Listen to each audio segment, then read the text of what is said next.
Rutherford's atomic model was quite commendable when it came to explaining the structure of atoms. However, it was not very appropriate theoretically. And why are we saying so? We know that any charged object which revolves in a circular motion gains acceleration gradually.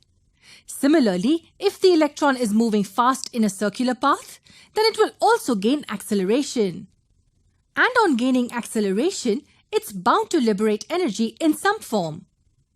Now, if it continuously keeps radiating energy, then ultimately all the energy of the electron will get over and it will fall into the nucleus.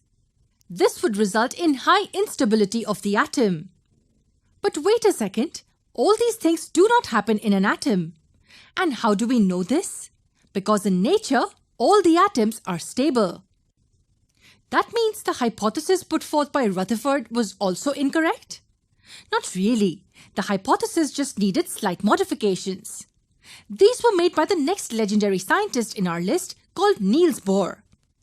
He made a few additional explanations to describe the atomic structure. The postulates put forward by Niels Bohr were as follows. Firstly, only certain special orbits called discrete orbits of electrons are allowed inside the atom.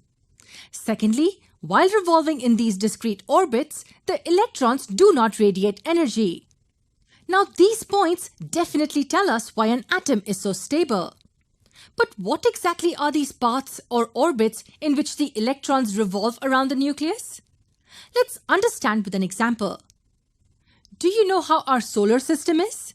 Yes, it appears somewhat like this. Now here, the sun is stationary at the center while the planets revolve around it. But have you noticed that the planets always revolve in fixed paths? We never find any planet jumping to a different path all of a sudden, right? They always encircle the sun in defined paths. In a similar way, we have the atomic structure. The nucleus acts like the sun located at the center, and the electrons are like planets which revolve in fixed, defined orbitals. These electron orbitals are referred to as shells or energy levels.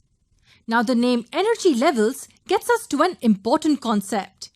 Niels Bohr suggested that the electrons revolving in these orbitals do not radiate energy. Now, this is justified when we use the term energy levels, because it indicates that each shell has got a defined energy level. That means when the electrons revolve in these shells, they do not liberate any form of energy. And how do we name these shells to indicate their position? It's simple. Beginning from the one near the nucleus, we name them as the K shell, L shell, M shell, N shell, and so on. Yes, K, L, M, N, and so on.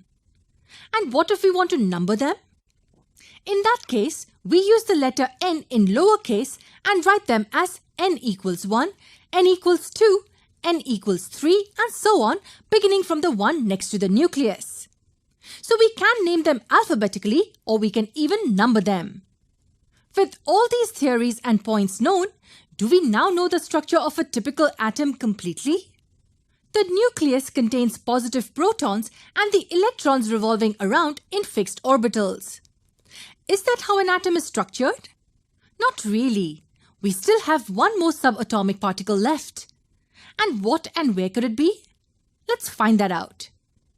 It was around the year 1932 when a famous English physicist, Sir James Chadwick, found the third subatomic particle.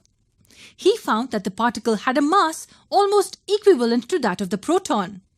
And what about its charge? Astonishingly, it had no charge. Yes, the particle was neutral. The particle was later named as neutron, denoted by the letter N. Thus, now we have the complete design of an atom. In the center lies the nucleus having positively charged protons and neutral neutrons, while the negatively charged electrons revolve in fixed orbitals around the nucleus. But how exactly are the electrons distributed in the respective orbitals? Is there a way to find out the maximum number of electrons that one orbital can contain? Or is it that the electrons are randomly scattered in the orbitals?